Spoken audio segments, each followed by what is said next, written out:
não adianta implementar a ferramenta se você não preparar as pessoas para isso. E de que adianta você ter tecnologia, as pessoas sabendo usar, se isso não é aplicado ao processo de trabalho, né?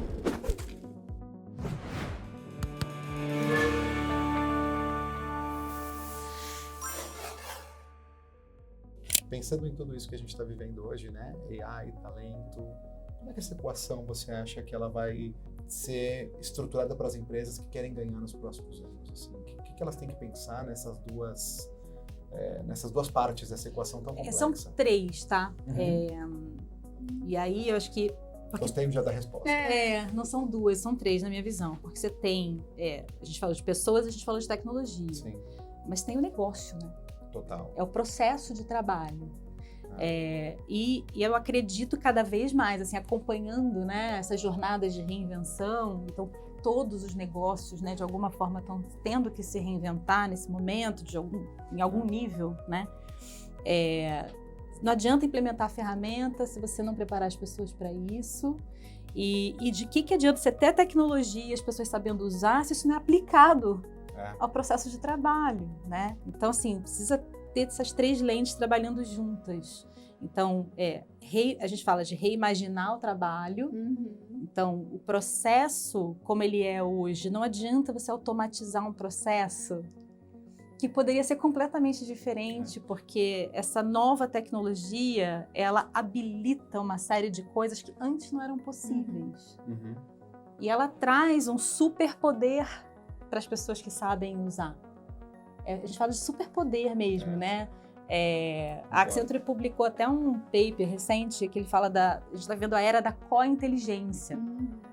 É uma inteligência que ela não é só aumentada, ela é uma relação diferente. Porque sim, tem um augmented ali, né? Tem uma super capacidade de memória, de análise, né? E de velocidade de fazer as coisas, mas tem uma relação que ela é diferente. Você usa a IA como se fosse um colega de trabalho em diferentes camadas. Você vai aumentando as camadas, que é o que o pessoal tem chamado de transformar o profissional em super-humano, né? Se eu uso a minha habilidade, aplico a camada de IA, comento, trago a minha inteligência de volta, mais IA, mais minha inteligência, eu vou aumentando isso de uma maneira que sem a tecnologia a gente não conseguiria fazer. Tem um conceito muito legal de 10 anos atrás, que é conhecimento composto. Não sei se vocês já escutaram sobre isso, né? Se eu conheço de alguma coisa, não sei, eu conheço de doce, eu conheço de venda, você é um ótimo vendedor de doce, por exemplo. Assim. Mas eu acho que hoje, mais do que nunca, isso é real. E agora está muito mais capilarizado, né? Tem muito mais interdisciplinaridade. Porque se eu consigo fazer sozinha, eu sou uma pessoa de humanas, né? Sou psicóloga com MBA em gestão de pessoas, que sempre trabalhei com desenvolvimento humano a vida inteira. Hoje eu consigo programar sozinha. Eu também. Sem precisar de ajuda de ninguém de tecnologia, isso, né? É um superpoder. Então é um superpoder, né? A gente vai conseguindo dar conta de coisas que a gente antes não conseguia. Então essas zonas, os limites entre áreas dentro de uma organização, eles estão cada vez mais cinzentos, né? Total. E fluidos, assim. E vamos parar para pensar, quando a gente fala de... Fluido é bom, porque a gente sempre reclamou tanto do silo. Se a gente souber aproveitar isso de uma maneira inteligente, né? Porque a gente vai exatamente contribuir, cada um com o seu diferente olhar, diverso, do seu lugar, mas todo mundo com as mesmas, ou com habilidades similares, a gente se complementa e consegue fazer uma entrega que a gente nunca viu antes. Como vocês acham, vou perguntar para as duas aqui, tomando bem para Estou entrevistada hoje. Como vocês acham que isso transforma o trabalho? Como se transforma o trabalho nos próximos anos? Assim, como vai mudar a nossa relação com o trabalho? Tenho uma dúvida muito grande sobre isso, porque a gente sempre foi nosso trabalho, né? Assim, não é verdade? Assim, infelizmente, é o que nos define. E quando a gente fala de thought leadership, a gente está falando, né, de relação com o trabalho, da sua liderança, sua relação com liderança. Como que isso muda a relação com o trabalho nos próximos anos, tanto para as empresas quanto para os talentos? É uma boa pergunta. A gente está falando de processo de trabalho, está falando de relação com o trabalho. Cada vez mais a gente está falando da evolução da sociedade, né, das novas pressões e fatores de motivação de talentos dentro das organizações. Essa relação ela foi ficando cada vez mais conectada com o propósito de vida, né? Então, já que As pessoas foram se dando conta que, já que eu passo tanto tempo da minha vida me dedicando para um papel, né, uma função social, o que seja, que eu consiga ser feliz, né? Aí vem o conceito de felicidade no trabalho, né, e tudo isso. Eu acho que cada vez mais as pessoas vão ter a possibilidade de ter prazer no que fazem, né? Legal. E tirando, a parte chata da coisa, né? Eu posso delegar o que eu não quero fazer, talvez, assim. Mas acho que, voltando um pouco para a discussão do negócio do valor, porque, assim, a trava para mim hoje, ela é, de fato, talento. Ela é a capacidade das pessoas de reinventarem o processo de trabalho, de repensarem, de desconstruir, né, a forma como as coisas eram feitas à luz dessa nova tecnologia que está disponível. Mas existe uma incapacidade organizacional instaurada de quebrar silos, de promover, de fato, essa interdisciplinaridade para resolver problemas de negócio. Porque se a gente tem um problema de negócio para resolver, né, as empresas existem para resolver algum problema, né? Para endereçar alguma questão que as pessoas precisam, que o cliente precisa, né? Que a sociedade precisa. Como é que a gente usa isso de forma a resolver, né, com vários pontos de vista? Quanto mais pontos de vista você tem sobre o problema, maior a sua capacidade de resolver esse problema, né? Então essa interdisciplinaridade, para mim, ela é uma super possibilidade da gente resolver uma série de problemas da sociedade, que a gente não conseguia até então. Eu acho que é uma expectativa que eu tenho, não sei se vai ser assim, mas eu tenho uma expectativa que isso tudo dê pra gente maior possibilidade de diversidade, né, da gente ter pensamentos diferentes, porque a gente é mais fácil com todas as novas tecnologias, que a gente faça uma equalização do conhecimento, que é básico para que as pessoas possam mostrar de fato o que elas têm de diferencial. Isso vai fazer com que a gente conheça muitos aspectos que hoje a gente não conhece dos próprios humanos que trabalham com a gente. Então eu tenho uma expectativa de diversidade muito forte e também tenho a expectativa que a gente consiga gerar mais valor para que a gente possa trabalhar o quanto a gente quiser. Quem gosta de trabalhar muito, workaholic, pode trabalhar, mas quem quiser trabalhar menos, que consiga também gerar valor com o tanto de trabalho que quiser. Conversando com uma colega, né? Entregar no seu dia a dia. Uma CHRO de um grande banco, outro dia ela estava falando isso. Ela falou assim, eu usando IA, eu me considero 1.3 FTE. Eu achei o máximo, assim, essa colocação, né? Falou, mas e aí, né?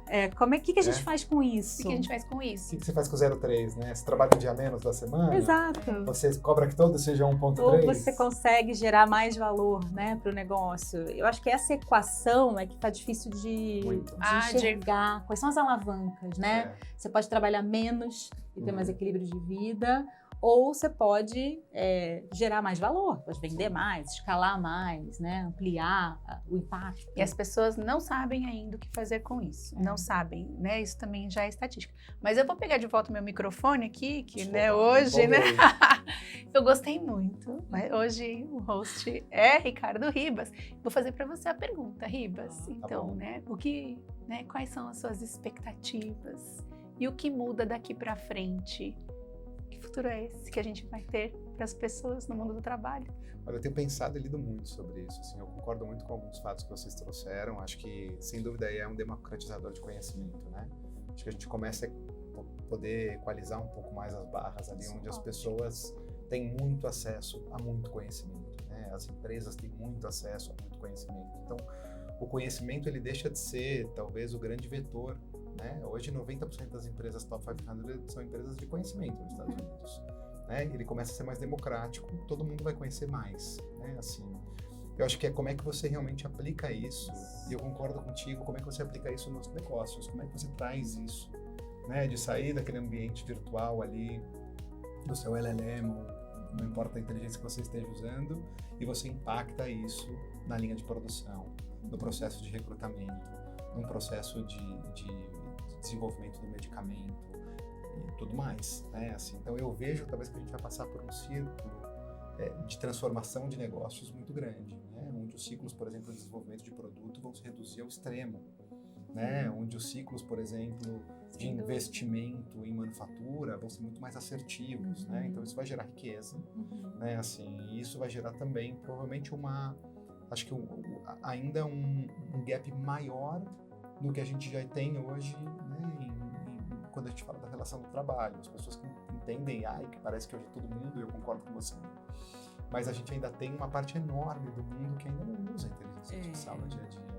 Ela está acessível, mas as pessoas não exploram o potencial dela, né? Estão usando para resolver pequenas coisas do dia a dia. Ou delegando o seu próprio pensamento para IA, né? Despreocupante. Que eu acho que é mais difícil. Mas a gente vai ter, eu acho que a gente tem aí uma alavanca para levar essa tecnologia e as possibilidades de alguma maneira diminuindo as diferenças, né? Porque a gente é uma ferramenta que, por enquanto, tokens subsidiados, eles não estão tão caros quanto eles serão ou podem ser. Esse conhecimento ele pode chegar, né, em lugares que outras tecnologias não chegaram, né? Eu vejo a força de trabalho já podendo ser, né, cada vez mais híbrida. E isso traz para as organizações que estão estruturadas de uma determinada forma, principalmente as grandes, né? Que tem toda a sua arquitetura tecnológica, que tem suas áreas, seus silos, suas caixinhas, né? Suas dinâmicas de poder, as relações. Isso desconstrói muita coisa. Concordo. Né? Então, acho que tem um desafio, primeiro, da liderança querer fazer esse movimento, né? Ele precisa ser intencional e nem sempre ele vai proteger aquela dinâmica de poder que está instalada daquela forma, né? Então, assim, abrir mão desse controle é super desafiador. Desconfortável. É desconfortável, né? Como é que eu mudo meu papel como líder para ser influenciadora, para ser arquiteta, né, dessa dinâmica nova, para me conectar com o ecossistema, que nível de autonomia eu preciso dar, né, óbvio, com a devida governança, né, com os controles e contornos necessários do ponto de vista de confiabilidade, de segurança e tudo isso, mas qual é o nível de autonomia que eu preciso dar, não só para as pessoas que estão executando o processo, quanto para a própria máquina, né?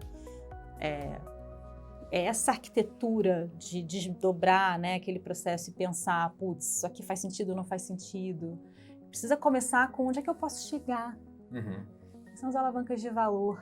E aí sim, você vai arquitetando. Não, isso aqui a máquina resolve, isso aqui a gente pode fazer autônomo, né? Pode criar uma estrutura agêntica para endereçar e tal. E aí, quais são os pontos de controle humano que precisam acontecer nesse processo para garantir que a gente tenha a crítica necessária, a tomada de decisão necessária. Então, as competências que a gente está falando agora são discernimento, julgamento crítico, né? Ou seja, isso muda a estrutura organizacional, isso muda competências necessárias, né? Capacidade de gerir um time, primeiro, né? Um time híbrido. Então, assim, arquitetar essa relação de trabalho, humanos e máquinas, tem seus desafios. Preparar as pessoas, então, como é que você ajuda que as pessoas possam testar, experimentar, usar com confiança. Então, dar o suporte necessário para isso acontecer, mas também autonomia para que as próprias pessoas que desempenham aquele processo construam essa reinvenção, né? Então, esse é o desafio. Eu vou agendar já outra conversa pra gente, porque esse papo rendeu muito e tem tanto mais pra gente conversar. Mas que bom que você tem tantos amigos bacanas para trazer para os nossos episódios aqui do B2B Voices. Legal né, dessa vez impulsionados pela Reis. Raquel, obrigada por trazer foi um prazer. Tantas ideias, tanto conhecimento para a nossa conversa, Ribas. Obrigada sempre pela parceria. Obrigada pelo convite. Obrigada para você, né, que está assistindo essa nossa conversa. Obrigada pelo convite.